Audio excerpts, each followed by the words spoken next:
আসসালামু আলাইকুম কবুতর প্রেমী জনগণ, আশা করি সবাই ভালো আছেন। তো আমি আমার কবুতরের বাসাটা চেঞ্জ করছি আর কি, একটু সাইডে দিছি। তো আপনাদেরকে আজকে দেখাবো কবুতরগুলো এখন কেমন আছে। তো চলুন দেখা যাক। দেখেন খাবার খাইতেছে কবুতর।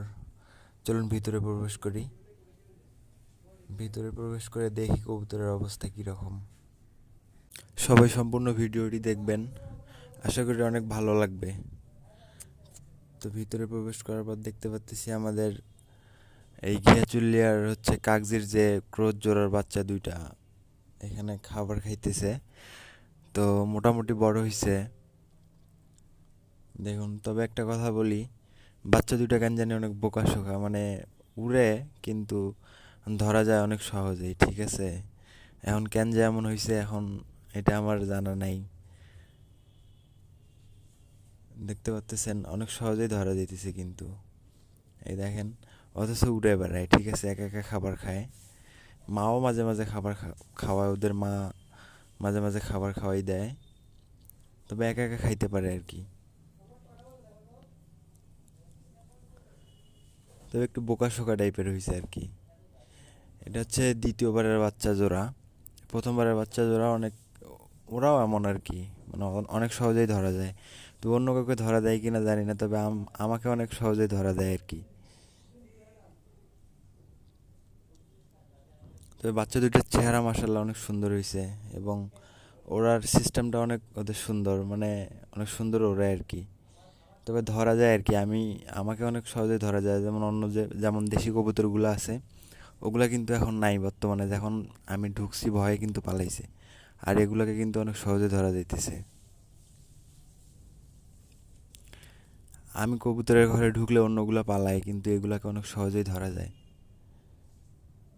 এই ক্রস হওয়ার কারণে বোকাশোকা হয়েছে ওদের। আবার এই যে দেখেন, ওই নর আর মাদিটা আছে ওখানে। এই সাদাটা হচ্ছে নর, আর ঘিয়াটা হচ্ছে মাদি। আর এই দুটো হচ্ছে আগের বারের বাচ্চা। প্রথম এই দুটো বাচ্চা হয়েছে, এই দুটো এখন মনে করেন যে বড় হয়েছে অনেক। তারপরে ওই দুটা দিছিল বাচ্চা, ওই দুটো মোটামুটি আছে, দুই জোড়া বাচ্চায় আছে। দেখা যাক কি হয়। আর এখানে খাবার দেয়া আছে, খাবার রাখছি পর্যাপ্ত। দেশিগুলা বাইরে গিয়ে খায়, কিন্তু এগুলা আবার বাইরে যাইতে চায় না বেশি, সেজন্য পর্যাপ্ত খাবার দিয়ে রাখছি। আর যে ওখানে পানি রাখা আছে মাটির হাঁড়িতে। আপনারা জানেন যে গরমের সময় মাটির হাঁড়িতে পানি অনেক ঠান্ডা থাকে, সেজন্য মাটির পাত্রে আর কি পানি দেয়া। চলেন আরও কিছু কবুতর দেখাই।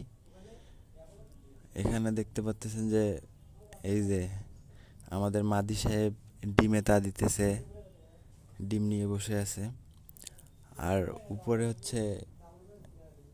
এই দেখেন, উপরে নরটা পাহারা দিতেছে। এটা হচ্ছে নর। এখানে এখানে আমাদের যে গিরিবাজের বাচ্চা হয়েছে, দেখেন দুইটা কিছুদিন হইল গিরিবাজের বাচ্চা হয়েছে, মানে মোটামুটি বড় হয়েছে, বেশ কিছুদিন হলো ডিম থেকে বের হয়েছে। এই যে এখানে নটটা বসে আছে, পাহারা দিতেছে গিরিবাজের, আর মাদিটা খাবার নিয়ে আসতে গেছে বাইরে। তো আজকের ভিডিও এই পর্যন্তই। সম্পূর্ণ ভিডিওটি দেখার জন্য আপনাদেরকে অসংখ্য ধন্যবাদ। আমাদের চ্যানেলটি অবশ্যই সাবস্ক্রাইব করে রাখবেন।